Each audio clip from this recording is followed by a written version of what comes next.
Bonjour à tous et à toutes, bien évidemment. Aujourd'hui, j'accueille François Corman. François Corman que je connais depuis quelques années et qui est de métier, qui est de profession prototypiste. Donc ma première question à François Corman, prototypiste, c'est un vrai métier ? Il faut croire que oui. Moi, prototypiste, j'ai choisi cette bannière parce que justement le mot accroche un peu et que du coup, plutôt que d'être technicien en R&D ou ingénieur en R&D, eh ben, le mot prototypiste, c'est ce que je suis vraiment, hein, mais le mot prototypiste, il arrête les gens.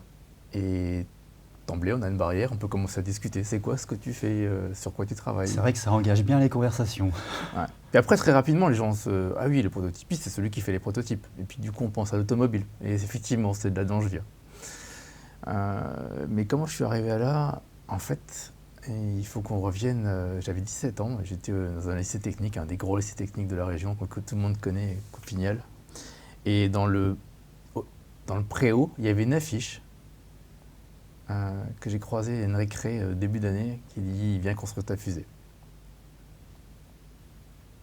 Et en suivant cette affiche, je suis rentré dans un club scientifique, un club spatial qui construisait des fusées et qui les lançait tous les ans, encadré par le CNES, sur les terrains militaires, où le propos était, à partir de septembre, on imaginait une expérience. Le CNES fournissait le propulseur et le mettait en œuvre. Et nous, on avait à mettre en point une expérience scientifique durant le vol de la fusée, construire la fusée elle-même, faire le système de récupération de manière à ce que la fusée revienne entière sur le sol après son vol. Et tout ça en un an de temps, parce qu'il y avait une seule campagne. Bon, il y a des années avec 2 campagnes, mais en règle générale, il y a une seule campagne par an, en fin d'année, au mois d'août, fin d'année scolaire. Et là, c'est une sacrée école, année après année, où on apprend de manière très violente ce que c'est que la gestion de projet quand il faut, au moment où on appuie sur le bouton rouge et le mot 0 est prononcé, tout ce qu'on a imaginé pendant un an doit tenir là, maintenant et fonctionner. Et ça, c'est une super école. À 17 ans. À 17 ans. Et ça m'a pris jusqu'à assez longtemps. Et en fait, avec le recul, avec tous les gens du club, il s'appelait le GRETS, le groupe de recherche et d'études des techniques spatiales de Strasbourg, et il était basé au centre socio-culturel de l'Esplanade à l'Arès. Et comment je suis rentré dans ce club, c'était déjà la 2e génération. Donc c'est un club qui a été créé en 77, il faisait partie des piliers et des plus anciens clubs de France. Alors on parle de quoi? On parle de 300 illuminés qui se réunissaient une fois par an et qui lançaient ces fusées sous l'égide d'une association nationale qui à l'époque s'appelait Association nationale Sciences Techniques Jeunesse, qui existe toujours sous le nom de Planète Science. Et l'activité existe toujours encore. Mais au bout de 15 ans de club, on avait tous une trentaine d'années, un peu de choses à faire. Et on était toujours aussi passionnés. Mais ce qu'on trouvait, c'est que on avait une vraie chance d'être complètement autonome dans le financement de notre activité, dans la gestion de notre activité, et de pouvoir mener des projets en relation souvent avec des industriels parce qu'on cherchait du matériel en récupération, etc., etc., etc.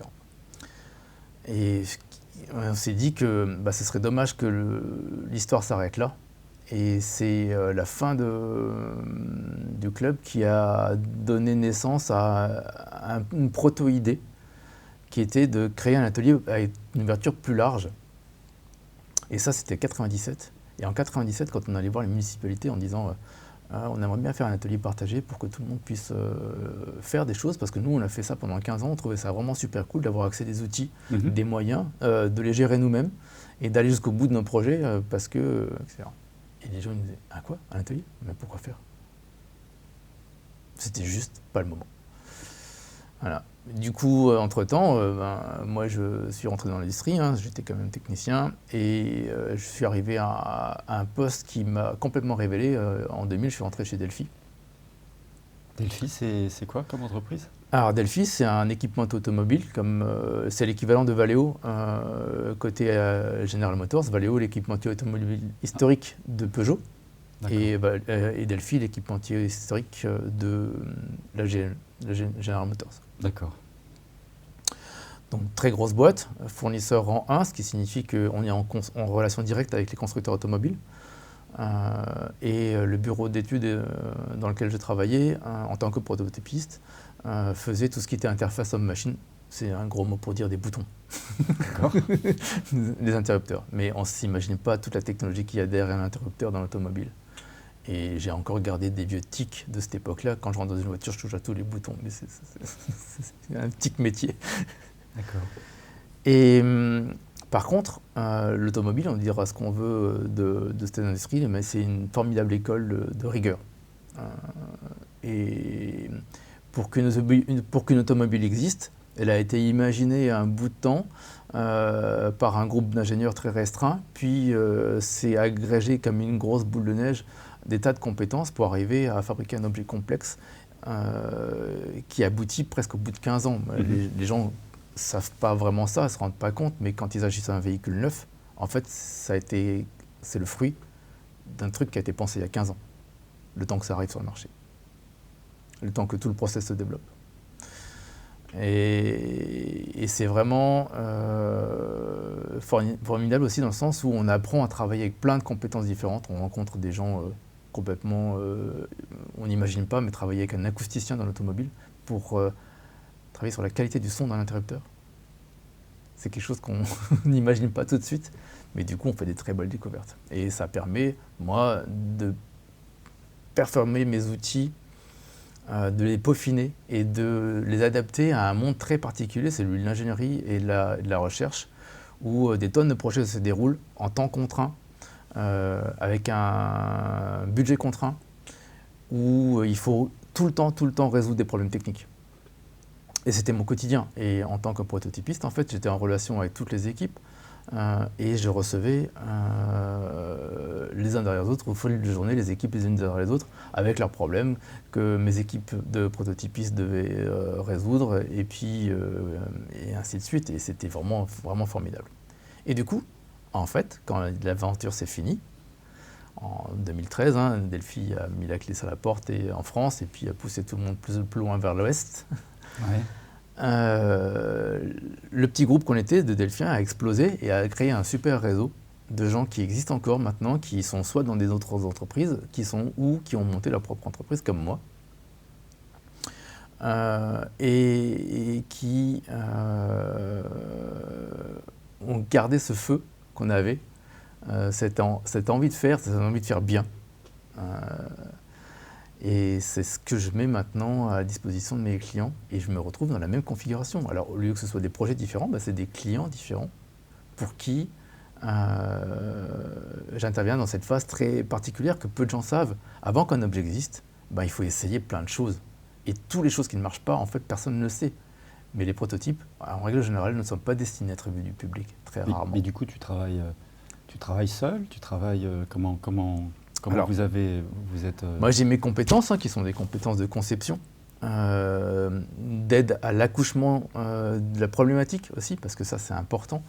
Il y a un gros travers chez la plupart des gens, et j'en fais partie, c'est le cerveau est fait de cette manière, c'est qu'à partir du moment où une solution apparaît à un problème, on est très vite atteint d'une maladie que maintenant j'ai nommée la solutionnite.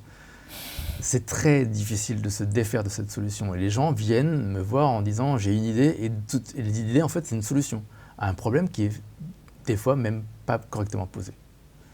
Et mon travail, à moi, consiste à faire poser ce problème sur la table correctement, à le circonscrire, à le décrire correctement, de manière à ce que, doucement, le deuil de cette solution qui nous omnibulait se fasse, et qu'on puisse regarder le problème en se disant finalement, une des solutions, une des voies de sortie de ce problème-là, ce serait peut-être ça.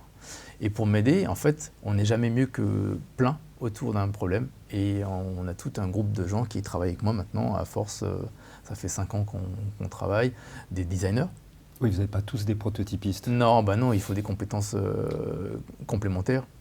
Ce sont lesquels, par exemple? Le designer déjà. Ouais. Souvent, le designer et le prototypiste sont les deux intervenants qui font partie autour de l'étincelle qui va générer le feu. C'est nous qui sommes les gardiens les premiers. Les gardiens de l'idée. Première ligne. Ouais, première ligne. Ouais. C'est ça qu'il faut. Il faut recueillir chez le client l'idée prometteuse et alimenter avec les bonnes bûches de la bonne taille au bon moment pour que le feu prenne et s'étouffe pas tout de suite. Et garder l'espoir, garder la vision, faire en sorte qu'un jour, cette idée devienne un produit. D'accord, donc en fait la première phase, c'est de cerner la question, la problématique du client qui n'est donc, comme tu dis, pas forcément toujours la véritable problématique à laquelle il fait face. Donc voilà, c'est de le faire accoucher le vrai problème. Exactement. Pour y répondre. Et à partir du moment où le problème est vraiment décrit, oui. C'est beaucoup plus facile de commencer à avoir des solutions. Et surtout si on est plusieurs autour de la table. Oui. Parce que ce qui est important, on parlait hier des gens des métiers d'art quand ils font des spectacles et quand ils montent sur scène, ils font une espèce de performance. Et avant de monter sur scène, on ne sait pas ce qui va se passer. Et à chaque fois, il y a une prise de risque. Et j'ai réfléchi à ça depuis qu'on en a parlé hier, et je me disais que mon métier, c'est un peu ça. Parce que, en fait, quand je rentre en scène, donc avec un client qui a une idée, qui veut la réaliser, en fait, je ne sais pas ce qui va se passer. Pendant très longtemps, je me retiens. Je retiens mon cerveau d'ingénieur ou de technicien qui veut résoudre des problèmes et qui veut mettre ensemble les briques de ce qu'il sait déjà. Je le retiens pour que justement on ait la place la plus grande possible dans les champs des solutions qui vont pouvoir se mettre en place plus tard, pour ne pas l'étouffer tout de suite.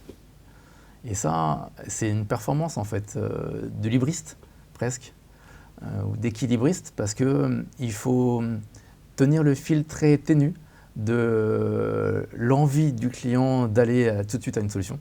Il veut du concret. Je veux ça tout de suite, j'ai ça dans la tête, c'est comme ça que ça doit être, ma vision c'est ça. Et il faut déconstruire délicatement, sans froisser. C'est de l'artisanat. C'est de l'artisanat et un peu de l'art parce que et il faut être très sûr de soi sur le fait qu'il y ait toujours une solution au problème. Et ça, c'est assez facile en fait parce qu'il y a toujours une solution au problème. Il y a toujours une solution au problème à partir du moment où le problème est bien posé. Donc c'est une histoire de consensus. Toujours. Toujours, en permanence. Toujours, ouais. Et de co-construction. Co-construction. Ouais.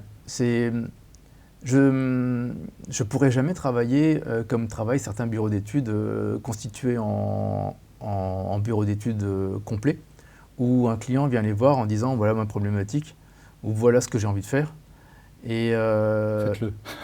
Exactement. Faites-moi un devis, combien ça coûte, et faites-le. Mais comment ça peut être juste? Personne ne sait ce qui va sortir. Ça peut pas être juste, c'est pas possible. Donc c'est forcément une co-construction. Et c'est forcément un chemin qu'on doit parcourir tous les deux. Le client, nous. Ça veut dire que les projets sur lesquels tu es sont à chaque fois des projets sur des... Alors je ne sais pas, sur des systèmes, parce que c'est sur des produits. Je suppose que tu ne travailles pas sur des concepts, mais en tout cas qui sont toujours nouveaux. Enfin, qui n'existent pas déjà, c'est ça. S'ils existaient déjà, je n'avais pas d'intérêt. Ou à les adapter. Mais là, c'est des choses qui n'existent pas du tout. Ouais. Alors, moi, je suis un peu curieux, même s'il y a des choses un peu secrètes. Tu travailles sur quoi? Enfin, ça ressemble à quoi, en fait, les choses sur lesquelles tu travailles? L'environnement dans lequel on est, il m'inspire. En fait, je viens de livrer un produit là, qui part sur le terrain cette semaine ou la semaine prochaine et qui ressemble un peu à ce qu'on voit ici. On voit des parapluies d'éclairage, des choses comme ça, des objets. Ouais. Et j'ai livré la semaine dernière un scanner à carrelage. Voilà, par exemple, un scanner à carrelage. C'est fabuleux, ça sert à quoi?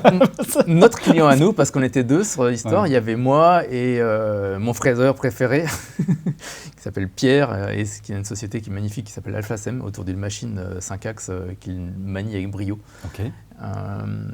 Et qui lui aussi fait comme moi un peu de prototypage, mais orienté du coup usinage. Lui, il est vraiment, c'est une espèce de caisse à outils. Quand il faut taper dans l'acier, c'est lui. D'accord. Et juste pour vous dire qui c'est quand même, c'est le monsieur qui fait les moules des boules de Meisenthal. D'accord. Voilà. Et Et avec lui, on a imaginé pour un client, alors le client c'est qui? C'est Method in the Madness, dont le métier est de fabriquer un catalogue 3D pour des clients qui vendent du mobilier type Ikea ou des maisons comme Weberhaus ou des gens qui vendent du matériel pour les maisons comme les carrelages Forgiarini par exemple. Et du coup, l'idée c'est que le client, à travers l'interface web, puisse modéliser sa maison de manière simple, l'équiper, mettre le carrelage qu'il faut au sol et qu'il y ait un rendu réaliste de ces carrelages en quasi-temps réel. C'est-à-dire on clique dans le catalogue « je veux celui-là », il se met sur le sol, clac, et il y a un rendu réaliste. Et pour que ces rendus soient réalistes, il faut en fait photographier le carrelage avec 9 éclairages différents de manière à ce qu'on arrive à choper la texture dans l'image. Oui, qui n'est pas toujours évidente, oui. Voilà. Et du coup, Forgiarini, c'est un catalogue à rallonge, avec des textures souvent très fines et compliquées à choper en termes de photos. Et là, l'idée, c'était d'automatiser le process de prise de photos. Et donc, on pose le carrelage, ça fait la série de photos, ça sort, ça vérifie, on passe le suivant, etc. Ok. Quoi d'autre? Je suis curieux. Alors, qu'est-ce que j'aime bien aussi? Ah, j'aime bien un truc trop mignon que j'ai fait pour la bière Perle. C'est un tout petit projet, mais j'aime bien ça. Christian Arsner, le patron de Perle, on se croise pour complètement autre chose. Et puis, pareil, on discutait de ce que je fais. Tu fais quoi? Je suis prototypiste, etc. Enfin, la discussion qu'on vient d'avoir. Et puis, il me dit, ah, j'ai un problème, là, ça fait trop longtemps et j'ai pas le temps d'y réfléchir. Là, quand on purge les lignes d'embouteillage, il faut qu'on tienne pendant une demi-heure un pressoir là, sur les bus de remplissage pour vider toute l'eau qui a stagné dedans, pour que l'eau qui nettoie les bouteilles soit propre. Et c'est juste pénible, on perd une demi-heure à rester le doigt appuyé sur un bouton, en plus ça fait mal. Et donc je lui ai dit, ça va te coûter une journée. Et avec Pierre encore d'ailleurs. Du coup, on a dessiné les pièces qui viennent se clipper. Et en fait, en plus d'être bêtement fonctionnel, c'était joli. Voilà. Ok. Et donc ça faisait clic, il n'y avait plus besoin, on les mettait sur les 6 bus et puis on gagnait une demi-heure. Voilà. Moi j'aime bien ça. C'est un peu un métier de magicien quand même. Que Alors, c'est des choses qui n'existent pas. Enfin, là, d'ailleurs, il réclamait rien en fait. Il disait juste, il exprimait un. Ouais, j'ai pas le temps de m'en occuper. C'est un problème simple. Ouais. Mais voilà. Tu peux m'aider. Ouais. Voilà. Ça, ou j'ai un autre client, un de mes clients historiques qui font la mesure de dose de rayonnement patient hein, pour regarder combien et où les patients sont impactés par les rayonnements X dans des traitements contre le cancer ou dans des opérations de scanner ou dans des opérations qui sont éliminées par des rayons X. Et là, ils travaillent sur une nouvelle technologie. Ils avaient un petit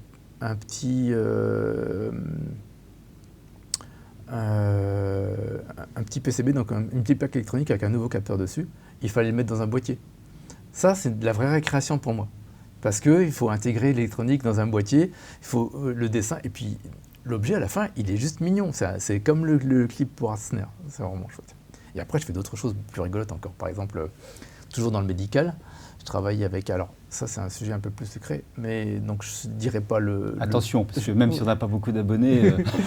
je ne dirais pas le sujet sur lequel je travaille, mais du coup, je suis amené à faire des campagnes de lancement de ballons avec le CNES au Canada. Et l'an prochain, on va aller à Kiruna, dans le nord de la Suède, pour lancer des expériences sur des ballons sondes qui montent à 40 km, qui font des millions de mètres cubes, des trucs juste magiques. Ça, c'est vraiment cool, mon métier, en fait. Ouais, j'ai l'impression. J'ai l'impression.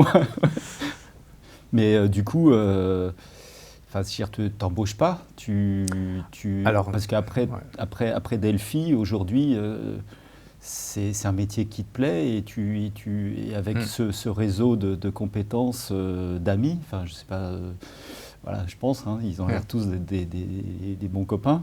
C'est un fonctionnement qui fonctionne très bien et qui peut fonctionner, très longtemps comme ça, ou tu as d'autres projets? Tu veux le faire évoluer, ce modèle ou...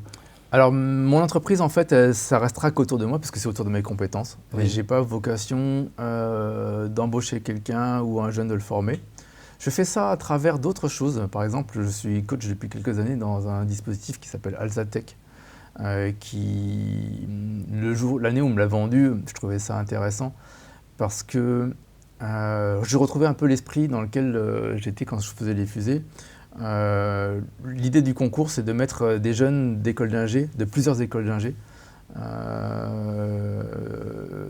au défi de monter un projet entrepreneurial en l'espace de 6 mois, en partant du pitch, c'est-à-dire de quasi rien, une idée. Créer une équipe pluridisciplinaire, plusieurs écoles, et roule, et à la fin, on doit avoir un truc qui tienne la route. C'est-à-dire, on doit pouvoir raconter une histoire et on y croit. Et ben, c'est pas si simple et je trouve que c'est une super école. Et du coup, ça fait 5 ans que je coach, 4 ans que je coach des équipes. Alors, l'an dernier, j'ai gagné avec une magnifique équipe des gens qui s'appellent Green Phoenix, dont vous allez entendre parler. Je pense que vous les suivez sur les réseaux sociaux, ils sont bien présents et ils font des choses magnifiques sur la récupération des déchets ménagers en ville et la valorisation. Et du coup, la transmission, c'était la question, elle se passe à travers l'encadrement de jeunes sur des projets qui, pour moi, ont un vrai sens parce que, et c'est ce que je dis souvent au début de mes coachings, avant, on vivait dans un monde où prévoir le futur, c'était assez simple. Le seul outil dont on avait besoin, c'était une règle. On mettait un point dans le passé, un point dans le présent, on posait la règle dessus, on avait le futur. La classe. Ouais. Maintenant, c'est un poil plus compliqué. Et à la fois, c'est beaucoup plus fun. Parce que tout est possible, le pire comme le meilleur. Et apprendre aux gens à comprendre qu'ils sont leurs propres ressources et qu'il faut se bouger pour que les choses changent, ça c'est cool. Surtout peut-être en ce moment où on avait déjà pas mal d'interdits, de barrières, mais en plus avec le Covid, on peut avoir tendance à se refermer complètement sur soi-même. Mais ce que tu dis, c'est non, il faut... Ouais. Ça, faut se bouger de toute façon, quel que soit le problème, en fait, il n'y a rien de pire que ce qu'il y a derrière nous, c'est une page blanche. Ouais. En fait, c'est les contraintes qui génèrent l'énergie qui vont amener les solutions. Je veux dire, quand il ne se passe rien, et il n'y a rien de pire. Je veux dire, notre société, elle sort d'une période bénie et absolument inédite, où on avait presque tout pour rien. Et ça, c'est fini maintenant. Enfin, c'est fini maintenant, ça va se finir très bientôt. En tout cas, nous, on aura peut-être la chance d'en voir la fin. Et quand il n'y a pas de contraintes, eh ben, ça va être chacun pour soi, c'est normal, on peut se le permettre. Et ben, on va doucement retourner vers une ère où on va devoir se serrer les coudes un peu. Bon, c'est une belle image, hein, moi je trouve, se serrer les coudes avec un masque, c'est ça, hein? Ouais, avec ou pas, un masque. on fera avec, enfin, on trouvera. Ouais. Je veux dire, on a survécu à d'autres choses. Enfin, l'humanité a survécu à d'autres choses. Je ne suis pas inquiet sur le sujet. François Corman, merci beaucoup. On va s'arrêter sur ces mots de fin. Moi, j'ai pris un gros plaisir avec cet échange. Même si on se connaît, il y a plein de choses que tu ne m'as pas dites encore. Donc, c'était vraiment chouette. Et voilà, je pense que c'est dans le même esprit que l'entretien, le dernier entretien, qui était avec ma femme du coup. Mais voilà, l'idée c'est de donner envie aux gens de suivre leur passion toujours, mais de construire leur chemin sans se laisser forcément distraire. En tout cas, voilà, suivre sa passion et comme François nous l'a super bien décrit. Et puis, je vous dis à une très prochaine fois. Merci de nous avoir suivis jusque-là et à plus tard. Au revoir.